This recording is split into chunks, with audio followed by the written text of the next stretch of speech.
What's up, everybody? Welcome back to the pod. Each and every episode is brought to you by All I Need. Please take a second and check out ALLiNEEDSKATE.com. That is the hub. That is where all our skate videos are. Our podcasts go there. We have our online skate shop, which I just updated with new decks, apparel. We got our banners up there, socks, some hats. Check it all out at ALLiNEEDSKATE.com. And do us a favor, follow us on social media at ALLiNEEDSKATE on Facebook and Instagram. And if you do, send me a message. Say what up. Say, yo, I listened to the podcast, my G. Support for the All I Need podcast is brought to you by Manscaped, who is the best in men's below-the-waist grooming. Manscaped offers precision-engineered tools for your family jewels. They obsess over their technology developments to provide you with the best tools for your grooming experience. Manscaped is trusted by over 2 million men worldwide. We have an exclusive offer for our listeners. You get 20% off plus free shipping with the code AIN at manscaped.com. Manscaped hooked me up with a little Perfect Package 3.0 kit, and it comes with a lot of cool stuff. I really enjoy this. If you got a lady and you got to keep it clean down there, this thing is clutch, doesn't nick the nutsack, and keeps you so fresh and so clean. Get down there, lawnmower, clean it all up. If you don't have a lady, you got to get one of these just so it stops looking like a swamp down there. Keep that thing clean. It's going to attract some ladies, you know? You're going to be hooked up in no time. So get one of these, throw a skate sticker on it, do what you need to do, keep that thing clean. Again, get 20% off and free shipping with the code AIN at manscaped.com. That's 20% off with free shipping at manscaped.com. Use the code AIN. Unlock your confidence and always use the right tools for your job with Manscaped.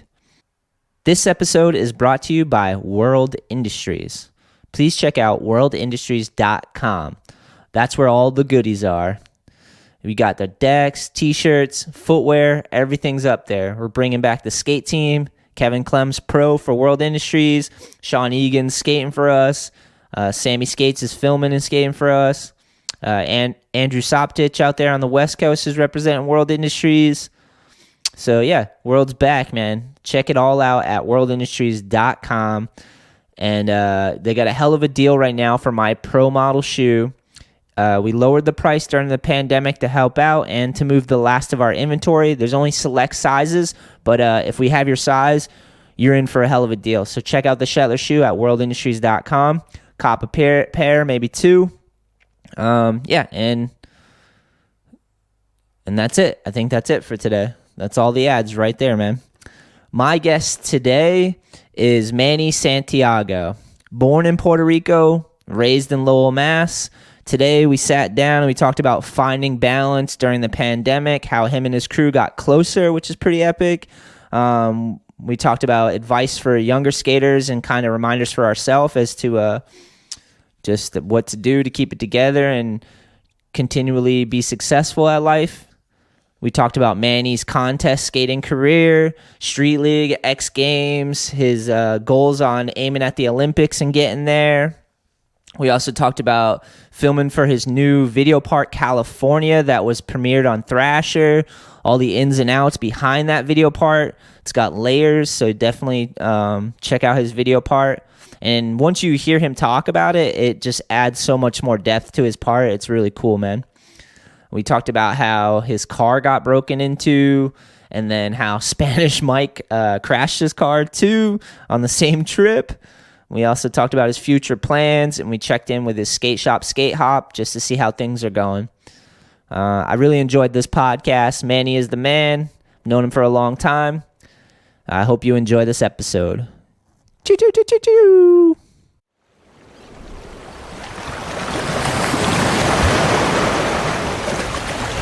Now tuning into the All I Need podcast. But I'm just so glad it's skateboarding. It's been the one thing that came to me at the right time. It could have been anything I imagined, but skateboarding was what it was. That's why I love skateboarding to death.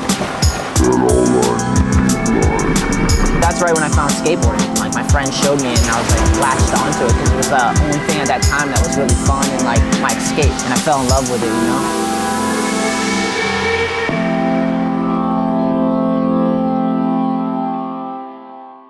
Today, my guest is Puerto Rican Ripper, born in Lowell, right? Lowell, Mass. I was born in Puerto Rico, but raised in Lowell, Mass. Or I'm sorry, raised in Lowell, Mass. Contest destroyer. Definitely, dude. I don't know if people would associate that with you, but definitely a contest destroyer. Mr. Pop and Flick. Handrail Hubba Destroyer. Just came out with a epic skate park on Thrasher. Very consistent over the years this, with the video parts and everything you do. Mr. Manny Slays All. What up, Manny? What is cracking? Good to see you, man. We were just talking for a second. It's good to see you, man. Mandatory sip. All right. It's great. Yeah, it's crazy how a couple years have gone by, but I'm talking to you now and it feels like I talked to you yesterday. Yeah, man. Same. Yeah. It's like when we just turned the camera on and I saw you, I was like, oh, this is familiar. Very familiar. I know this guy. So I know this kickflip board slider. Thanks, man. How's things going, man? Things are amazing. I can't complain, to be honest. I'm in a very good space. Life's in a very good space. My mind's in a good space. My body's in a good space. My skating's in a good space. My son's in a good space. My skate shop's in a good space. Everything's just great. I can't really like say anything bad. That's awesome to hear. Yeah, it's been amazing. I feel like COVID, although in a very negative situation, it's helped me a lot. Yeah. How so? Well, during COVID, luckily I have the house that I have with all my friends and we're all on the same page. And we just got on a little program where we all got a lot closer and we're cooking together, eating together, taking care of the house, taking care of our little, fruits and vegetables and skating and working out together. And in those moments, though, we got all to reflect and work within ourselves and the things that we were doing and how we were expanding our energy to others. And it was really draining, and also for ourselves, like not being happy with ourselves inside. And we were able to all work on that during that. And I was able to just kind of fine tune my skating for myself, like reminding myself why I skate every day and who I skate for, which is for me and no one else. And just having a lot of fun. Just that's awesome. Yeah. Yeah, it's amazing that from that negative thing like COVID and the pandemic and stuff, it allowed some of us to have space to just kind of stop with all the crazy, like, because we're always going. You don't have time to like stop and go, why am I just rushing in these many directions? But that kind of slowed the whole world down to try to take inventory of yourself and your mind and everything, man. That's good to hear that you guys were doing that, man. Yeah, I feel like for us during that time when everybody slowly started to hang out again a little bit, the people that were safe, we just gravitated a lot of people towards our bubble because we were all having so much fun and skating and filming and going on little missions. And I don't know. It's almost like there's so much noise in the world and created every day. And during COVID, there was no noise. So what is your energy and your frequency just kind of like tunes back, kind of like tuning. It's like tuning a guitar, right? You have your own guitar and you tune it perfect. But then every time you see someone grab your guitar, you cringe because you're like, oh, they're gonna change the notes, or they're gonna play the strings too hard. Or so I feel like everybody's guitars has always been misused before COVID, and during COVID you were able to fine tune your guitar. So now when people ask me to use my guitar, right, the metaphor, I selectively choose who can and who can't. Yeah, and that's kind of where I'm at right now. That's rad, man. That's really rad. Where are you guys at? Are you in Cali? Yeah, we're in LA, in the valley, homie. Valley. Yeah. How's you got a park? You got a park right there too, right? Yeah, I have a skate park in my backyard. Yeah, I have everything in my house. My house is like it's like a one-stop shop, to be honest. Yeah, I have my skate park. I have like a little rehab area, like an ice tub, massage table, sauna, like a sauna bag, Normatec stuff. I have like all the stuff for rehab. Now the skate park. I have all the stuff for working out. We have like a garden in the front where we grow food. We have an outdoor shop. We have just everything.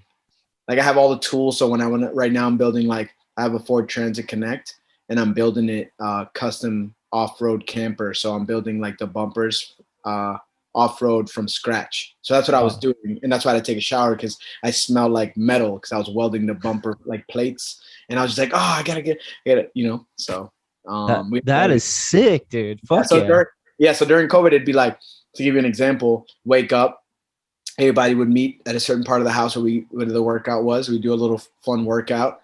Then people would shower, and then certain people would take turns like cooking breakfast. Like if someone was cooking the breakfast, the people were washing the dishes, and then there was someone that was setting the plates and setting the food.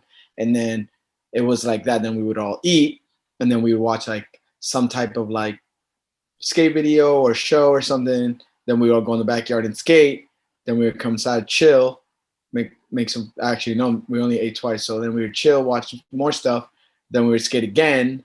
Then we would make dinner. Then we would all sit down, watch a movie, eat dinner, relax, and then everybody went to bed. And that was every single day during COVID. That's amazing, dude. You guys are on a tight schedule. That's it. Yeah, that's sick. Like we'd be chilling, watching something on the TV, and then I'd be like, "Oh man, I just thought of a trick. Can you come help me film it?" And during the quarantine, I learned like 26 new tricks. So after 20 years of skating, I was able to learn some tricks in the backyard, which I was able to implement in the video part. Like the nollie heel feeble, I learned in the backyard. Wow. Film go on, yeah. I like that. I like that you have you've always been very driven and focused, and you can tell because over the years you've kind of gathered all the things that you need to build the life you want, you know. And I admire that because some people are so scattered and all over the place, and they want a lot of things in life, and they can't ever get ahead because they're not really focusing on things that are helping them progress. Because you kind of got to sacrifice, you know, all your impulsive pleasures and things that you just want to do, and sacrifice those for discipline and focus on things. And you've done that with your health, with your skating. Like you seem to have the fire and drive, dude. I love that about you. More than ever. So my thing was, even back then, I mean, you saw me grow up in the skate scene. You always saw me at the contests and at the demos, which we went to every demo. Back then it was to do demos.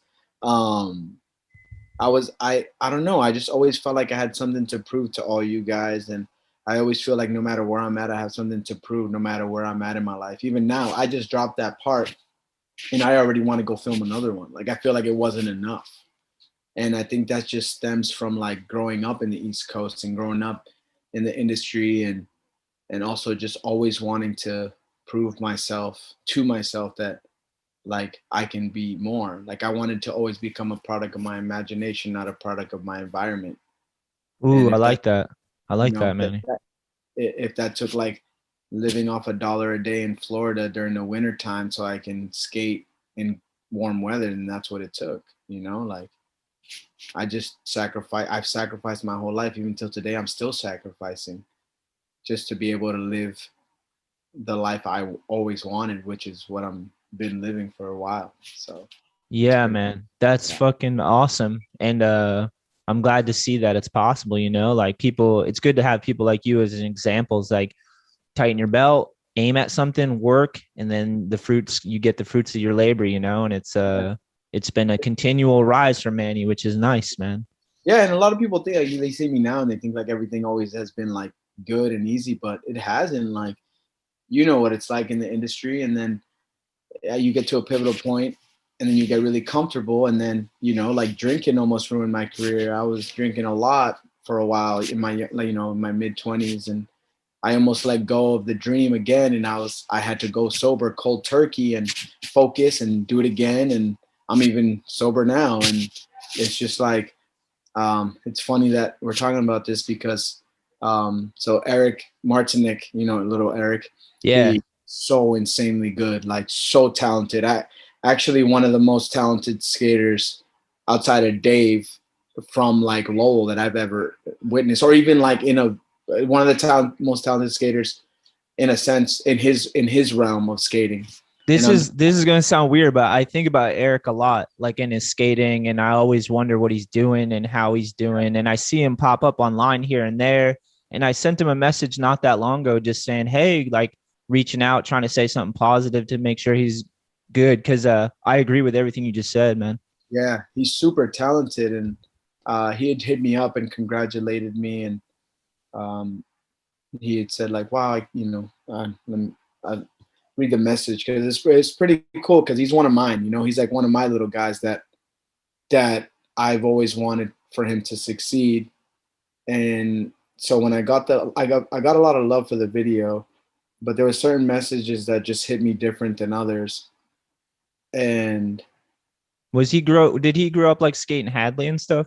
yeah, he grew up skating Whipple, which is the park that I grew up skating all of them, but I had my time at Whipple as well. Red. And so I seen all of them grow up. Him, Pedro, Shandi, like Steven, like all these kids, and I'm just like, like so blown away by how good they all got. Obviously me and Dave and Nikki and all of us were pushing the envelope at that time, and so they had no choice. I mean, the message is in one of my comments, but he pretty much said like, "Wow, like you killed it. Like I'm so hyped, blah blah blah." And I read it, and I was like, I went to his Instagram. I mean, I could have easily texted him, but it's easier to just go to his Instagram. It's kind of one and the same now. Like the DMs, like it's kind of It's almost easier to talk to someone through Instagram than it is a text. But anyway, so I go to his Instagram and I'm looking at his post, and his first two posts are like the recent ones are like him with a dog and like a selfie of him. And I just click on it, and I just was like, when I looked at the photo, I envisioned everything he's gone through to get to as far as he got. And I was like, wow. And he just let it slip through the cracks. Like he didn't continue to fight, like he didn't make his own path here. He just kind of gave up and then went home because life stuff happens. But I wrote to him and I said, know that it's never too late to chase your dreams, and your skill level is way beyond what you have even done. yeah. And I still think, if he wanted to, he can make it happen. But that kid is like meant and breaded for skating. That's all he loves. So it's like, I want people to know that, whoever watches this and is listening, like also for us too, like I'm going to be 36 and I'm skating the best I've ever have. I'm still learning tricks. I'm getting better. I'm the healthiest I've ever been. I just want to push the envelope for people, like, to understand, like, it's not the same like it used to be. Like you could still skate as hard as you want. Obviously, I know financials are, and life hits you, kids and family, but ultimately, like, it's up to you to dictate how you want your life to be. You just gotta sacrifice and focus on what you want and not what like your friends want or what other people envision of you. Like, Yeah. you know what I mean? Like there's different roads. Like for instance, like we have this conversation and then Eric decides to hit you up and maybe you want to give him boards, and then he's super focused and he's sober, and then he becomes like in the next 3 years like the most insane skater, and he could still live at home and skate for you and do a bunch of stuff and then come to Cali and stay with me. You know what I mean? Like there's so many doors and avenues. Yeah. And I just want people to like understand that it's never too late. I don't care what nobody says. That's super solid and positive, and definitely what kids need to hear and young people need to hear, because it's true. Like sometimes you feel like you're left behind or it's too late or you blew your chance, and the truth is it's like the world's waiting for you. Like we need more people to like harness their power and their focus and point it at the things they love, because that's what you're going to be great at. If you love something and you can build discipline in yourself and aim it at the things you love, you're going to excel faster than you can even imagine. It's just like growing up, man, like you said, family stuff and the external world. Like sometimes everyone's people's paths are different, so we got different demons to fight, and we get to different places at different times, And there's amazing people like that just once they connect the dots and figure it out, they're gonna explode. And like it's never too late, because like you said, dude, he could focus. Not just him, there's other people like that too, that if they tie it all together and figure out and use that focus and power they have, it's gonna happen fast for them. And I agree, man. I love when I meet someone like that that's so talented and they find their own calling and they get a healthy balance. A lot of it in life too is like trying to figure out how to survive off of like very little, but be happy with that. That way you can move from that point and move up from there instead of the opposite. A lot of people are like the things and the things they're striving for is like, that's what they think is going to propel them. But it's like, no, everything you have right now is all you need right there. And then build off of that, you know? And intended. yes, sometimes it takes like you got to get like a 9-to-5 job and be able to pay your bills so you can have.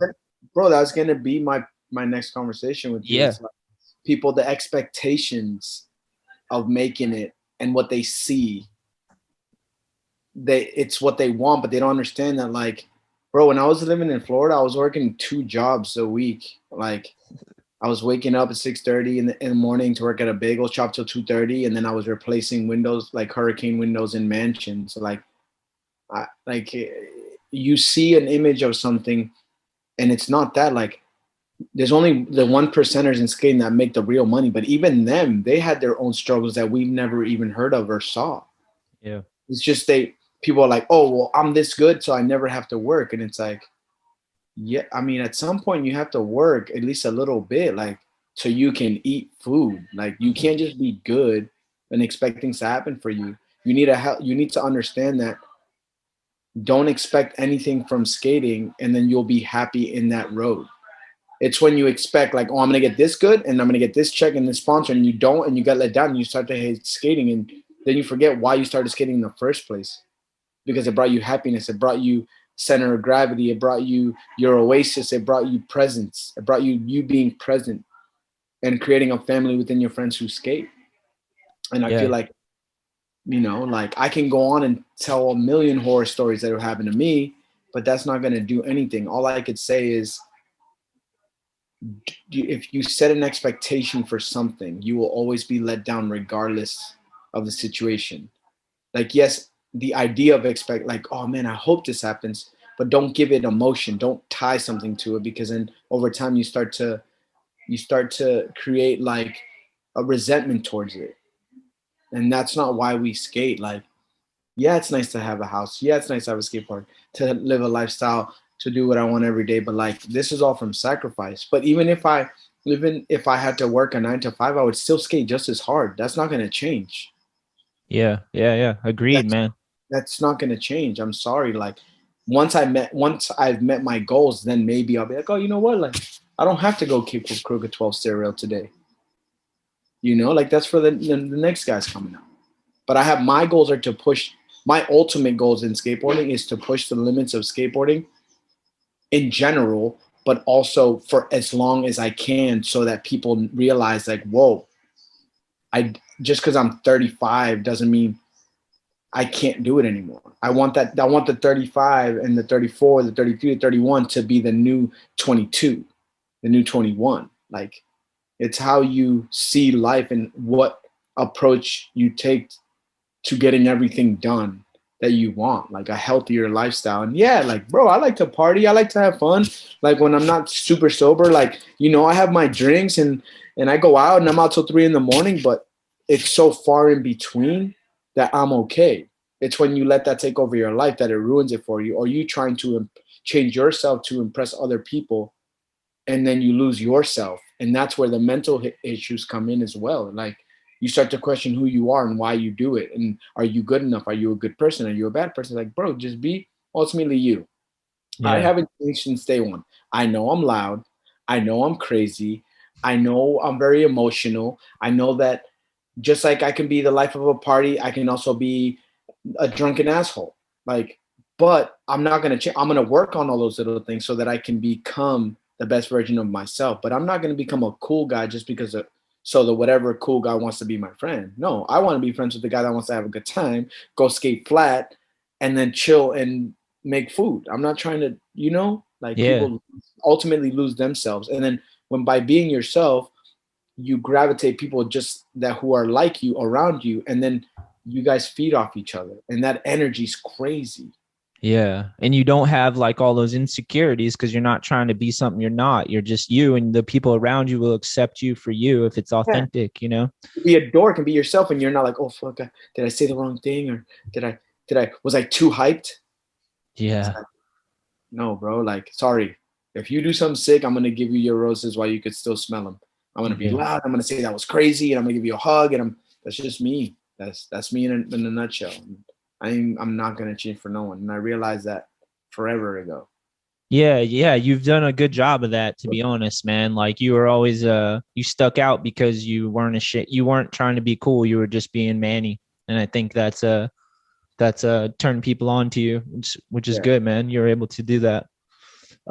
Yeah, I agree with everything you're saying, man. I think the external doesn't make you. Like if you look inward and figure out who you are and what you're made out of, that's where you start, and then you can build something off of that, you know. But that means you have to go out there and test yourself, figure out what you believe, and try to match your words with what you believe inside, and try to figure out how to express it into the world. And it's a growing process, you know, and sometimes it takes people to 40, 60 to figure it out, you know, and other people put it together beautiful like a puzzle, and you're like, how do they figure this out? And it's just like, and then, you know, we all have days where we fall back and we relapse, you know, like I have my days where I'm not this, I'm not this like super giddy, happy person. Like I have my days, but I realize that in those days is where I become a better version of myself, because I see that happening, and then how do I act so that I can slowly destroy this monster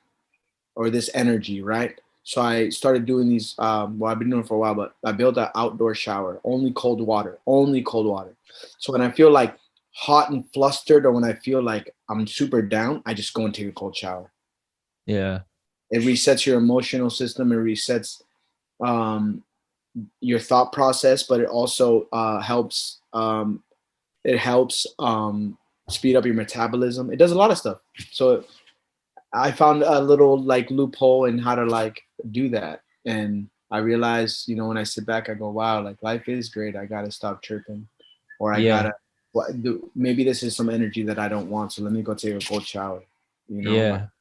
so, Some and some I tell like young kids around here too, when they're asking about sponsors and stuff, I always just say, don't worry about the sponsors. Just be so focused on doing stuff that you enjoy, and like be so busy building your life that you're not lusting after a sponsor. That's when they'll come, when you're self-driven and you're focused and you're not like really paying attention to the chasing the golden goose, you know? It's like you're yeah, too busy creating your life and working on your skating. People love that because they see it. They're like, yo, this kid is driven, focused, he's doing something, he's working. You can see it, and you're like more likely to like want to help that along, instead of someone who's like, I need a sponsor, like hook yeah, me up, blah blah blah. It's like now all you need is something from me, and it's like you should be just so busy building your life with or without a sponsor, and then that's when they'll come, you know, like you'll get the support then too, you know. You can't expect the support in the beginning, because you have to build your life and prove to people that you really want that thing, whatever it is. You have yeah, to have that internal fire and drive so people believe in it. Otherwise, it's just like so many people say they want something in life, and then they find out they don't, you know, or they just say they do, and then they act a different way, and all their actions contradict what they say, you know. So to match those up, you know. yeah. I kind of wanted to take this conversation into contest land, because I was looking at your Wikipedia, and I don't know how fucking accurate this thing is, but Yeah. I was impressed with like all the events that you've done really well. Let me see. First Puerto Rican skateboarder to be in the Street League Skateboarding Premier Competitive Series. Yeah. That one's true. That was Barcelona in Brazil. Yeah. And then I qualified second into street. First I won the first two pro opens, which was qualifiers to go into X Games, Street League at X Games. The first one was in Brazil, but then I didn't do too good in the like in the actual big contest. And then the second one, I won, and then qualified second into the finals, and then got third, where I got the bronze X Games medal. What's that like? Explain that to me. Like, what's that like? What's that feeling like? Like, and I know that all the cameras and all those pros, like it's all the biggest names in skateboarding, and to be up there and to actually do well, what is that like, dude? What's the feeling? Well, at first it was really surreal, and that's why when you see me skate contests, I'm always laughing because it's still so surreal to me that like this is my life and this is who I am. I've become one of those pros that you stand next to, right, something like that or whatever that means, and it's like it's still insane to me. And so I remember in Brazil, I for the Pro Open, it was the first one. I landed my trick. Lutska needed one more try for a trick, and if he would have landed it, I mean, it had to be a hard trick. He would have beat me, and then he would have went and skated on the next day. And when he bailed, I felt like this, like it was weird. I felt like this white energy just flowed through my body, and I became numb. It's the first time I've ever felt that. Like I legitimately felt like this, like white, like glow of energy, and I just stood there and I was like, I've never felt like my body just like kind of release, like almost like when you open the fridge and it's like it's making noise and you open it, it goes, it's like ooh. I felt like that, like whoa, this is crazy. Wow, that's sick. And after that, when I did good at it, so when I'm there, like I see I don't see them, like yeah, it's Paul and it's Nigel and it's Chris Cole and it's Mikey Taylor. Like, yeah, it's them, but so am I. I'm up there and it's me.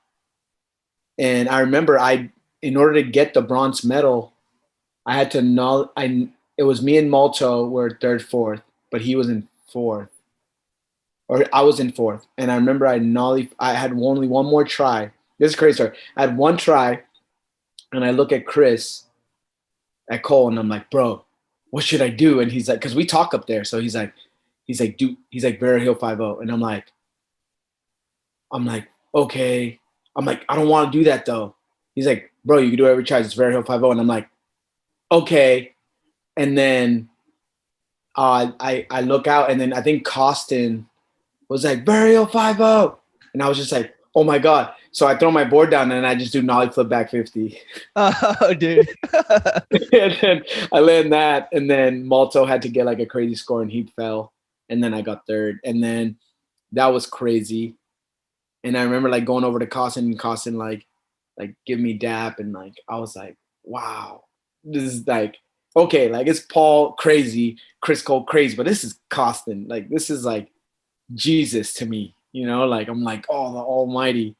And then I remember in the award, like when they did the award ceremony, was like on a whole stage with literally like 3,000 people, like no joke. And so I get my medal. Then they give Paul his medal. Nigel gets his medal, and I'm standing up there, and everyone's looking at me, and I was like, bro, this is insane. And then I take my medal off, and I take my bag off, and I look at the crowd, and they all just go like this. And I was like, I look at the producers and everyone at X Games, and I just put my bag down, and I just run and jump into the crowd. And they take me on a crazy ass loop, bring me back on stage. And I was like, I got to do that again. So I point and they're like, come back. And I jump back in. They brought me around. It was insane. And yeah, it's wild. But then now I'm one of those guys, you know, that solidified that I was one of those guys. And then I was like, okay, I'm here. And now it's my job to maintain being here. And then, you know, the rest follows. I like that about you, is that you break the fourth wall. Like, you're aware it's a show. Like, you're not above entertaining or getting on the microphone or interviewing someone, or like I like that about you, because there's a lot of dudes that go there and they're just strictly like competitive athletes. Yeah. And you've always kind of were self-aware enough to realize it's a show and that you could showcase your personality and make it fun, you know? Yeah. That's good. That's something that I admire too. Cause like some people can't do that, you know? You Yeah. feel like you got a lot of opportunities from not just from your skating, but also from not being shy and being able to talk to the camera and like harness those Oh moments. yeah, people always come to me for interviews. People always come to me to host at the contest, like to hype up the crowd before the finals, or yeah. But that's just me being me, you know. Like, oh, all right, I'm down. Nice, let's Yeah. get it. Yeah. Sick, man. It's still. I mean, to this day, I was talking to someone I was skating. I think it was yesterday, and they were like, they said, because I was, practicing for Do Tour that's next weekend, and they're like, then, like, so I think it was like they said it must be nice or something. Because I was doing tricks like back to back, and I'm like, yeah, it's crazy. I'm like, I really like hope that I don't just wake up in my mom's room in Lowell and just like this is all a big long dream. That's how I feel all the time. Like I'm just gonna go boop and just wake up in Lowell and be like, have Dave text me and we're going to Hadley, and I'm like, oh man. You're gonna pee your pants. You're gonna wake up and be like, Yeah, what the fuck? yeah. Oh.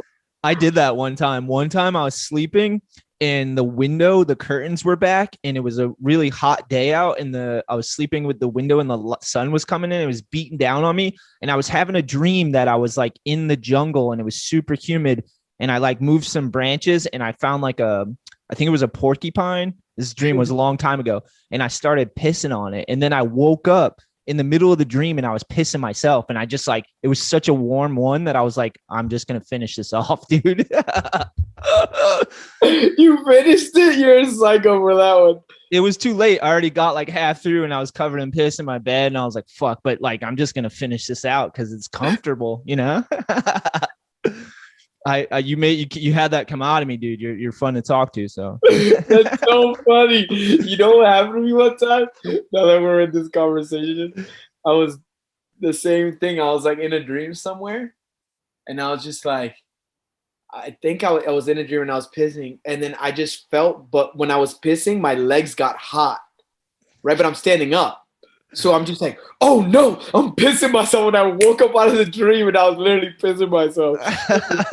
Like in my dream, I'm like, oh no, I'm dreaming. And I was literally pee all over me. I'm like, did you stop or did you? Yes, sicko. In the best way though, in the best way. I wish I should have just finished it, because I like, when you pinch it, it's like the worst pain. I was like, oh, I'll run into the bathroom. Yeah. That was a weird side note right there. That was good. Okay. I think we should talk about the part you just released. California, right? That's the title. Yeah. And it was California. And maybe explain how long it took, what was the vision, maybe some of the battles. Like I know you went to Clipper, maybe ramble off some of the places you went and some of the trials and tribulations of filming this part. Okay, so check it. I'm gonna start. So I dropped a part on Instagram called June 1st. On June 1st, it was a lot of footage that I was sitting on. But when you do these contests and a lot of your livelihood is based off these contests, street skating is like very minimal because you don't want nothing stupid to happen while you're preparing for the contest. So I had like this scattered footage for like a year and a half of like, a handful of good tricks. I think it was like 12, 13 clips of good stuff. And I was like, man, like it's COVID. It's going to be another year. Like I'm just going to make an edit with this. And I surprised all my roommates, and I used a lot of the footage of them that I filmed, and I gave them like a guest part in the middle of my part. Rad. So my goal of putting this out was to put something out to like, because I made it funny and quirky but still serious. Like, I 3-shot 5-0 with Hubba, and it's like good stuff. And then it came out, and I was super happy. Fun response. Everyone was super happy, and people were like, "Oh, it's cool vibes." But I wasn't happy with my stuff. Because I know what I can do. I know what I'm capable of. And all my parts, they're very like specific, and I have like good stuff. So I was like, man, it's COVID. We can't go nowhere. So I came up with this concept. I live next to a school. So I was like, oh, I'm going to do like a day one tribute part of just like table skating, like benches, tables set up. And then I tried to, this is in July. I started filming for that, and I was like, man, because it started to open up a little bit, and I'm like, man, I just want to skate other spots. So then I switched the idea, and I was like, because every morning I was watching day one stuff, and then I would watch like all the old parts, Menikmati, yeah, right. So then as I was watching all these other videos, I was like, man, I'm kind of bummed that I never took advantage ever of when I first came to California to put out my gnarliest part of these spots, because now they're all knobbed or you can't skate them no more. And then I was like, wait, why don't I do a lot of research from like 4 videos based off videos that I watched before I came to California for the first time. So Menikmati, yeah, right. A lot of Logic videos, Flip Sorry, Really Sorry. Those are pretty much the 5. And when Logic had like 7, right? So another 12. Logic was a sick fucking series of videos. Yeah, that was Heathmo Brinkley. That makes sense. Yeah, it was him. So I did all this research. I made my list. Obviously, I got to hit Hollywood. I got to hit Clipper. I got to hit Rincon. I have to hit all the LA spots, Sacramento. So then I started making a list of spots. Then I started doing my research of what tricks have been done. With that being said, then I attached what tricks I could do at all these spots. So I actually had like a trick list with spot and trick. That's sick. Yeah. And realizing which spots were skatable and not. And if they weren't skatable, then we made them skatable. So actually, I brought back a lot of spots for this part. So the premise of the part is spots I grew up admiring before I came to California, and my take on I feel like the best era of skateboarding, which was the early 2000s for me. Yeah. For my childhood. Minik is one of my favorite videos ever, yes, man. Exactly. Menikmati and Yeah Right and In Bloom hold a place in my heart. Ooh, yeah. Yeah. So then I just did, and In Bloom was another one I watched. So then with that said, I just went and attacked. So I would prep, go check the spot, make sure it was good, tell Spanish, meet Spanish the next day or that weekend, tell them what clip I was going to get, go and get it. I was like that. There wasn't one clip that for the longest time, there wasn't one clip that I didn't get that I told them I was going to get. Wow, you had a hell of a run then. Yeah, it was crazy. To be honest, I was very grateful for that. Only like a handful of tricks got away that I didn't get that I actually tried. Ooh, you're going to have to tell us some after, whenever. Yeah. And then so we did that. And then I hit up Thrasher and told them, and they were down for the video part, and then they were down when I got some photos. So a couple of the stories, there's this one story that when we went to SF to get Clipper for the first time for the Vera Hill 5.0. So I flew up to Oregon to see my son, and then I drove down and met Spanish in SF with a couple people. I get there Thursday. I don't skate Thursday. I skate Friday. Wake up Friday, go to the double set under the awning where Arto does fakie flip, switch tray. Yeah, I got half cab flip on it. Yeah, you have cab flip there. I did my research.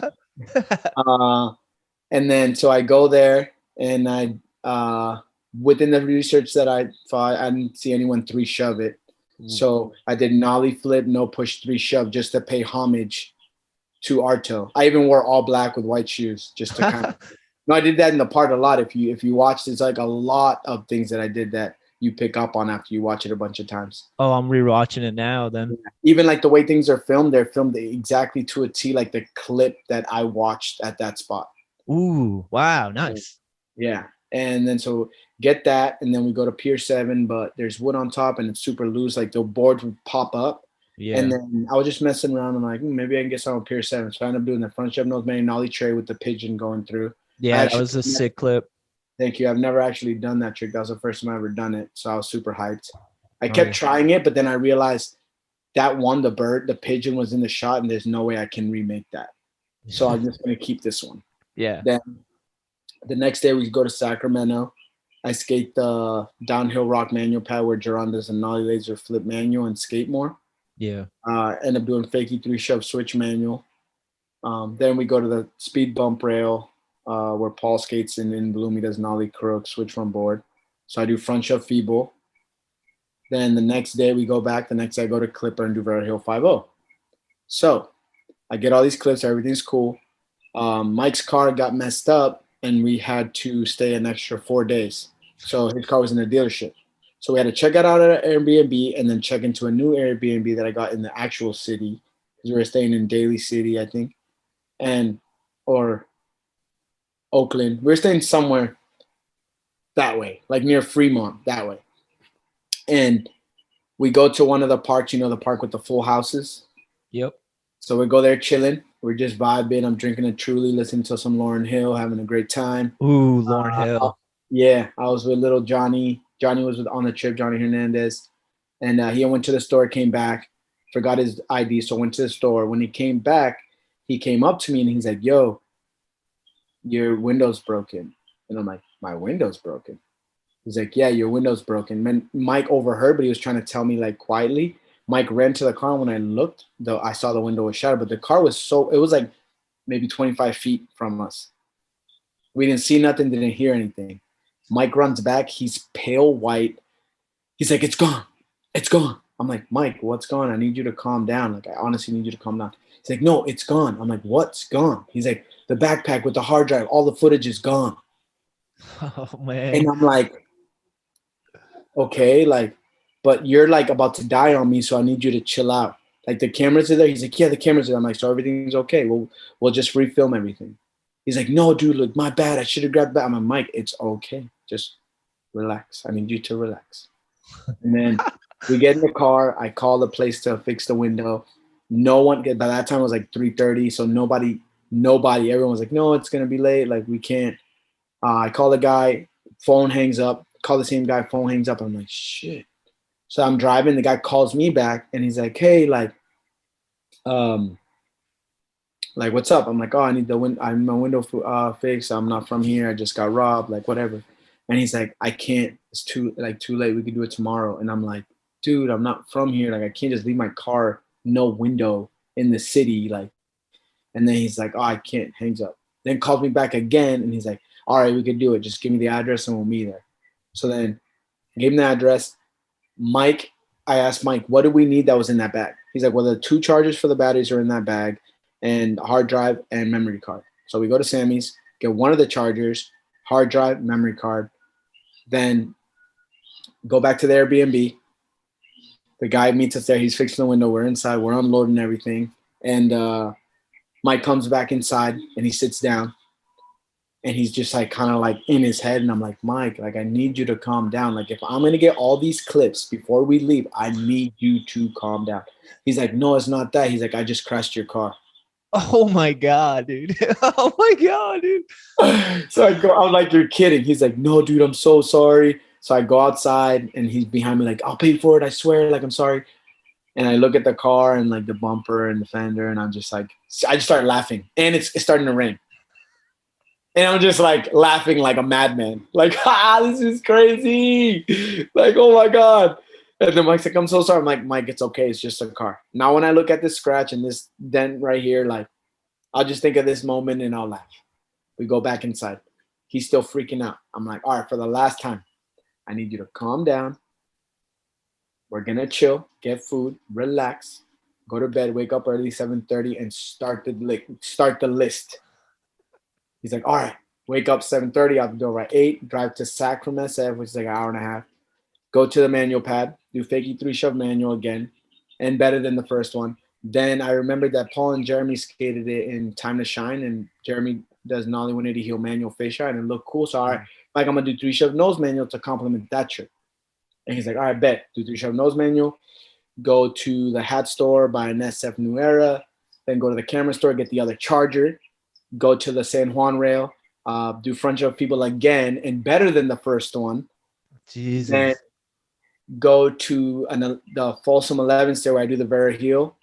Do varial heel. Then I skate down to school, and there's like a double rail, shotgun rail, like 9 stair, and then I get 3 clips on that for something else. Wow. So that's 2 clips, the front shove feeble, varial heel, and then 3 tricks. So that's 7 clips already in one day. That's unbelievable. Then wake up the next day, go straight to Clipper and do varial heel 5-0 again. Wow. The sequence you saw in the mag, I had white shoes, and the fisheye one you saw, I had black shoes. And then rainbow shoes and yellow shoes. And I'm doing a podcast. And then you pop locked. And then you just Who's that? my manager. I don't know why he just did all that. Nice. Yeah. Dude, that is insane, man. Yeah. That And is insane. Good after- on you. Good on you for not. Yeah, mean- nah. We're nah. That wasn't happening. I had a vision for this part. I had to get it done. I had a time frame because I had to finish before the contest started again. Yeah. So I had a time. I only had a time frame. Like I told Thrasher it would be done by December, before December. So gnarly. That's 4 months to get a whole part done with the tricks that I'm telling you. Most of those tricks are like enders. You like you don't go back to get them twice. And then we got in the car. We didn't even stay the extra day. I got in the car, and then we just dipped. That is insane, Manny. Yeah. Call me if you need me. No, we're good. And then, yeah. So we didn't even stay the extra day. Yeah, we got Mike's car and we just out. And Dude. we get to LA, and then that's like one of the stories, you know. So One of someone many. actually did just smash the window, and what else did they take? Just like, what did they get? One back. They took all the hard drive with everyone's footage, the chargers, memory cards, and the backpack and the laptop. Oh, okay. I was gonna say, like, all that stuff doesn't seem like if someone's gonna break into a car, they might like, that's not something they'd really want, but the laptop makes sense, you know. Fuck, So- dude, that's insane. SF, how is that? Like, SF is like, all I can How hear is on that- the news is it's rough out Dude, there. that was the third crew of people within 1 week that got their bags stolen. Like Fuck. Jolly and them went up. They're filming the illegal Civ stuff, and the first day they were there, right in front of FTC, window broken, bag gone. Within Dude. seconds. Yeah, man, that's always a fucking nightmare. We got our stuff, we got it done, and then I went back up and tried Nolly Hill 5 twice. But the second time I went up to SF, the first day, it was when it was the forest fires. So it was ashy and gray. I had no choice. Weekends were vital. Drove all the way to SF. First, we went on Saturday, we went to SAC again to the rail, and I did the kickflip crook. It was like 105 degrees with flakes of fire coming down. Biblical shit right there, dude. Yeah. And then on one of the attempts, I jumped up flat and I bruised the bottom of my foot. So then the next day for Clipper, I still tried, but my foot was so bruised that I couldn't. And I tried though, like I gave it my all, and I just couldn't. So then I went back and got it. Yeah, And man. that's the Clipper stories. When I saw the nollie heel to 5-0, all I can think about is the precision it takes to hit the nollie and just land in that 5-0, dude. No Yeah, joke. especially with the hubble when it's like this round. Yeah. Notice I 5-0 like sideways. If you watch it again, next time you watch it again, I 5-0 like sideways because I knew if I got on top, my wheel would get on top and throw me right. Yeah. I did nollie heel back 53 times trying to do 5-0. That's But ridiculous. I already did that a long time ago, so I'm like, I can't already do that.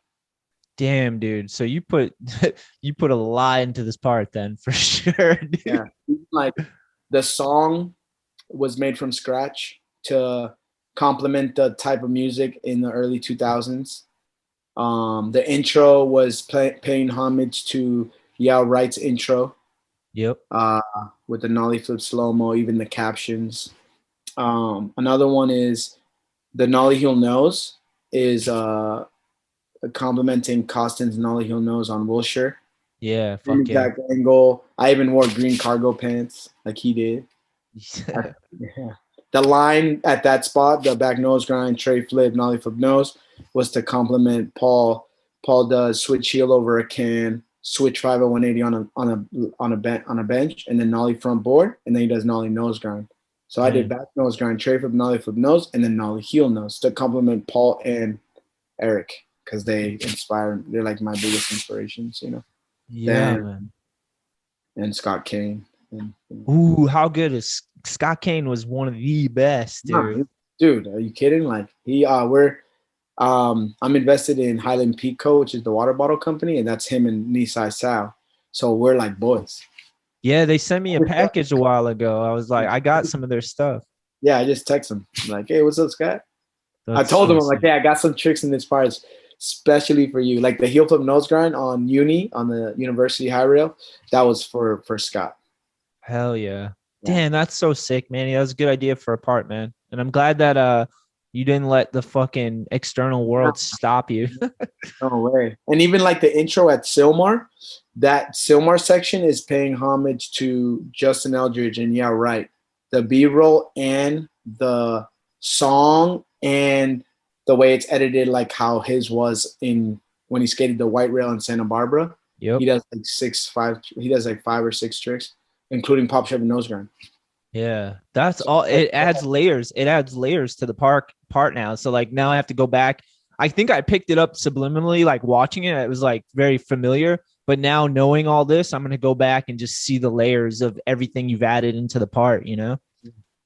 Even there's a clip in Yeah Right, I believe, of Brandon Biebel where they show his eye opening up, and I did that at Clipper. That was like paying homage to Biebel and Ty Evans. Did you write all that stuff like B-roll stuff down Nah, too? nah, that was here. That was all in my mind. When we were Sick. at the spot, I'm like, "Yo, make sure you get this." Like I would literally pull up, and I'd be like, "Okay, look, this is the clip I'm trying to like pay homage to, and I want you guys to film it exactly like this." And I would show them the clip over and over again, and they'd be like, "Okay, got it," and then bam. Like Wow. the Silmar, I think it was the heel flip crook was paying homage to Costin the switch nose blunt, and yeah, right, down low on the side. I told Mike, and then the nollie flip board on the Manchester 12 was paying homage to Costin's nollie board slide. You did the fakie too, right? Nollie board fakie, or am No, I he did tripping? regs. No, he did Oh, regs. regs. All right. Yeah. Sick. All Trying right. to think. So moving forward a little bit, it's 2021.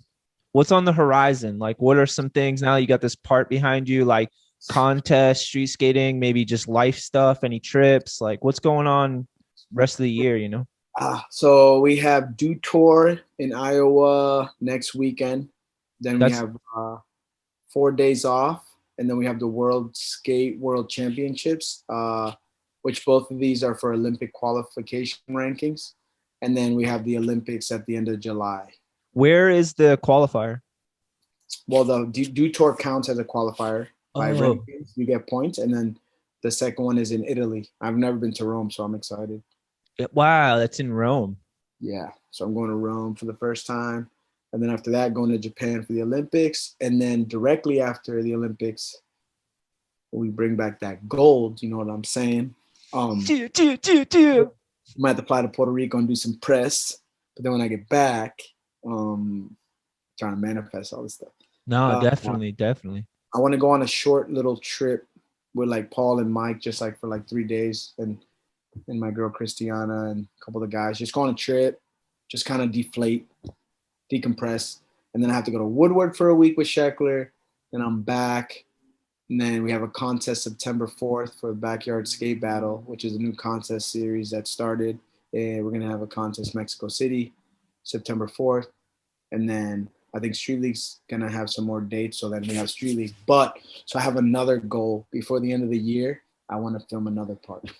Wow, you got this, dude. You basically filmed two parts.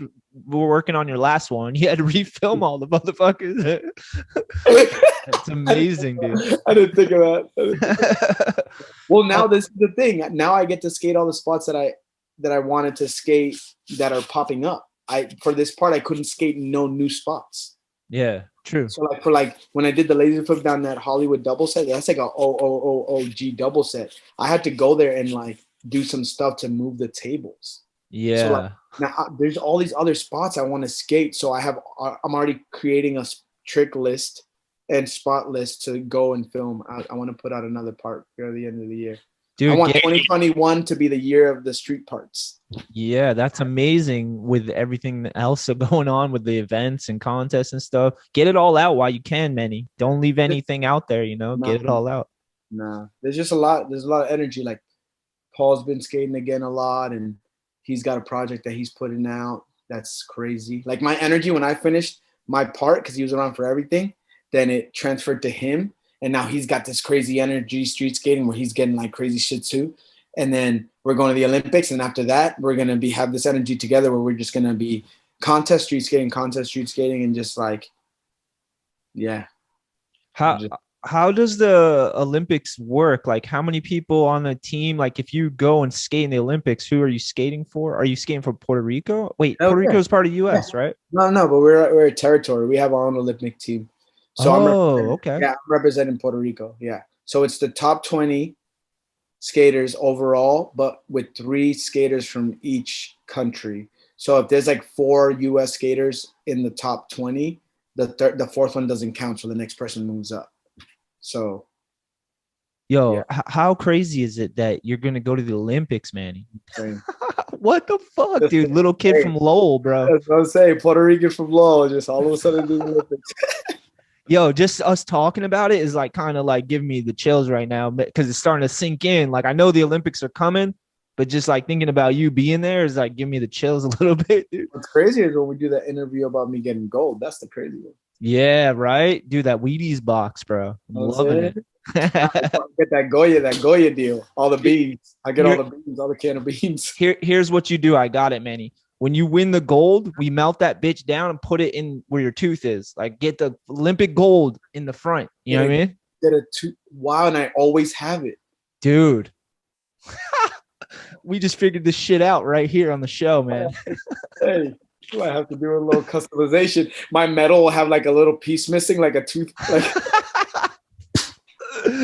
Yo, for real, that's like what you got to do.